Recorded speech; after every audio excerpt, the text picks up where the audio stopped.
बिस्मिल्लाहिर्रहमानिर्रहीम अस्सलातु वस्सलामु अला मुहम्मद सल्लल्लाहु अलैहि वसल्लम।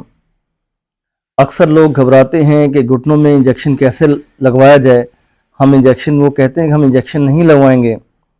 और अब इंजेक्शन क्यों नहीं लगवाएंगे जनाब कि ये वो हड्डी में डायरेक्ट लगेगा और हमारे घुटने ख़राब हो जाएंगे। ये अक्सर लोगों को गाइड किया जाता है, ऐसा नहीं है। सबसे पहले तो मेरी उन लोगों से गुजारिश है जो डॉक्टर साहिबान हैं, जो ऑर्थोपीडिक सर्जन्स हैं, ज़रा उनकी भी ज़रा पहचान कर लें। अब जब आपके घुटनों का पेन स्टार्ट होता है, ज़ाहिर ग्रेड फर्स्ट पे होता है, फ़ौरन तो ग्रेड 4 पे नहीं आता।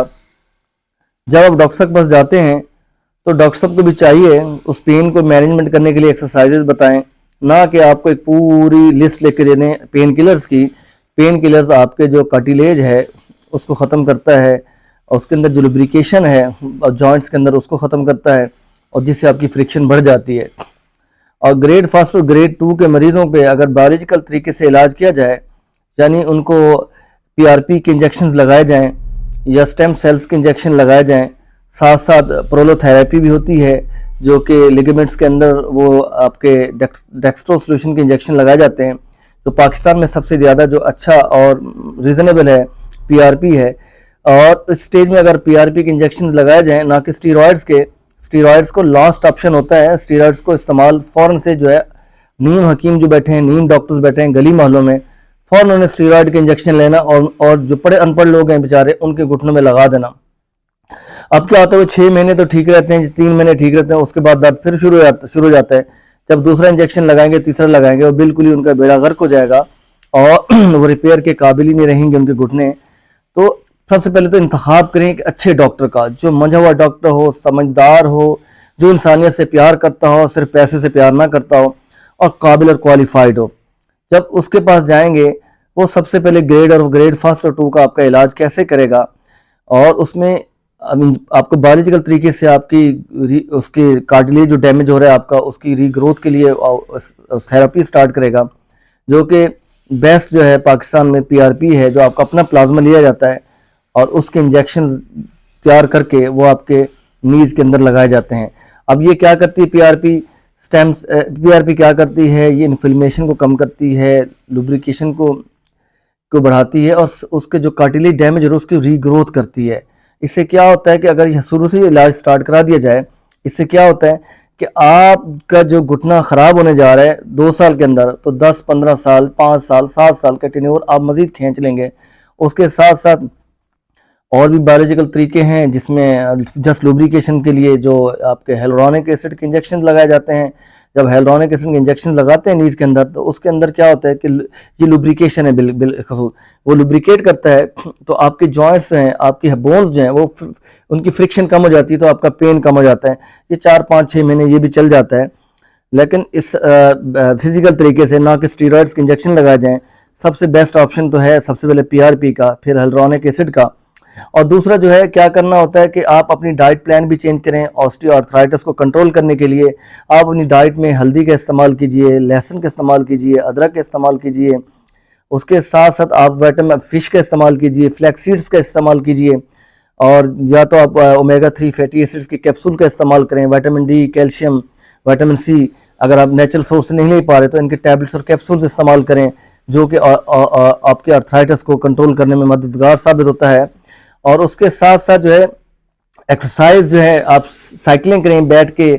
आजकल तो ये मिनी पैडल साइकिल आ गए हैं, आप कुर्सी बैठ के आप एक्सरसाइज करें, जिससे आपके जो मसल्स हैं, कोर मसल्स मजबूत होते हैं, आपके लिगामेंट्स मजबूत होते हैं, जो आपके बोन्स को जिन्होंने मतलब होल्ड किया हुआ है, जो आपके जो बहुत बड़ा रोल अदा करते हैं आपके चलने फिरने में, तो उससे। और दूसरा घुटनों के अंदर जो है जो स्टिफनेस है जो वो कम होगी, स्ट्रेचिंग आएगी, उनमें फ्लेक्सिबिलिटी बढ़ेगी, तो आप इस तरह अपने आप को इस प्रोसेस को डिले कर सकते हैं। और इसके साथ साथ मुझे आगे ये अर्ज करना था कि मेरी जो डॉक्टर साहबान हैं, जो सर्जन्स हैं, ऑर्थोपेडिक सर्जन्स हैं, उनसे भी गुजारिश है, खुदारा आप इतने महंगे महंगे ब्रांड्स ना लिखा करें। आप हेलुरोनिक एसिड, गरीब बंदा जब उसके प्राइस सुनेगा तो वो तो वैसे ही बेहोश होकर वहीं गिर जाएगा, वो कैसे लगवाएगा। हेलुरोनिक एसिड बेसिकली इतना महंगा मालिक्यूल नहीं है। आप कंपनी से जिनसे भी मंगवा रहे हैं उनसे बात करें, और उसमें कोशिश करें कि मतलब कि कम से कम पैसों में, थोड़े पैसों में जो इन मरीज़ों का भला हो जाए, इन खिदमत खल्क करें, इंसानियत का देखें। अगर वो लोगों की पहुँच से दूर है और दूर होता जा रहा है तो इस तरह लोग घुटनों के मसाइल का शिकार होते जाएंगे, कौन इसका इलाज करवाएगा? तो इस चीज़ पर ज़रूरत है तवज्जो दीजिए। बाकी पेशेंट से भी गुजारिश है, इंजेक्शन से ना डरें, मगर स्टीरॉइड्स के इंजेक्शन खासतौर पर कोशिश करें कि क्वालिफाइड डॉक्टर्स के पास जाएं, ना कि जो नीम हकीम बैठे हैं, नीम डॉक्टर्स बैठे हैं, इनसे बचें कि जो स्टीरॉइड्स का इंजेक्शन लेके फ़ौरन आपको लगा देंगे और उसके बाद आप तो जम मारेंगे कि मेरा दर्द ख़त्म हो गया। बेसिकली ख़त्म नहीं हुआ, वो 1-2 महीने का स्टॉप है, उसके बाद फिर आएगा दर्द और फिर दोबारा लगवाएंगे, तीसरी बार लगवाएंगे। वो जो आपका प्रॉब्लम कई साल बाद होना था वो आपके घुटने और आपके जॉइंट्स का बेड़ा गर्क को कर देगा, जो कि हमेशा के लिए आप या तो ऑपरेट करवाएं या हमेशा के लिए आप जो है एक माजूर हो जाएंगे, यानी चलने फिरने से कासिर हो जाएंगे। एक तो डॉक्टर का इंतखाब अच्छा कीजिए, दूसरा डॉक्टर साहबान से मेरी गुजारिश है, जहाँ तक मेरी वीडियो पहुँचे कुछ खुदा का खौफ भी रखें। अच्छे भी बहुत डॉक्टर्स बैठे हैं, बहुत अच्छे बैठे हैं, ऐसा नहीं है, ऐसे लोगों की जो दुनिया चल रही है। और दूसरों से भी मेरी गुजारिश है, पेशेंट्स का ख्याल करें। आजकल महंगाई है, लोग इलाज नहीं करवा पाते, अपना नेकी में हिस्सा डालिए, जो जायज़ है आप उनसे जायज़ चीज़ें लीजिए, जायज़ फीस लीजिए।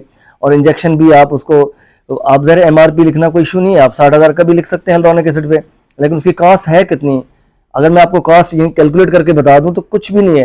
तो उसको कम से कम नॉर्मल रेंज में लाएं और कंपनी से भी कहें कि भाई ये प्रॉफिट मार्जिन रखें, क्योंकि पेशेंट्स को लगाना है, ज़ाहिर है इतना महंगा नहीं लगाएंगे।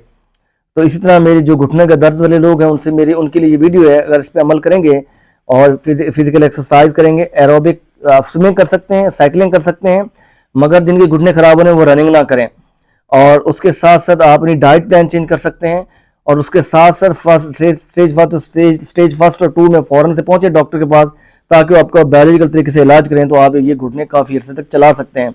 स्टेज 3 और 4 में जब डॉक्टर्स अक्सर नहीं बताते, ये थेरेपी नहीं करते, पेशेंट की हड्डी का बेड़ा गर्क हो चुका होता है, लिगामेंट्स, कार्टिलेज, मेनिस्कस सब तबाह हो चुके होते हैं, तो फिर ये आपके PRP का अक्सर काफ़ी लोगों को फ़ायदा नहीं होता, हाइलुरोनिक एसिड के इंजेक्शन का फ़ायदा नहीं होता, तो उस वक्त फिर बात आ जाती है नी रिप्लेसमेंट पे। तो काइंडली उससे पहले अपना इलाज करवाइए किसी क्वालिफाइड डॉक्टर से, और इंशाल्लाह आप इस मुसीबत से बच जाएंगे। इजाज़त दीजिए, अल्लाह हाफिज़।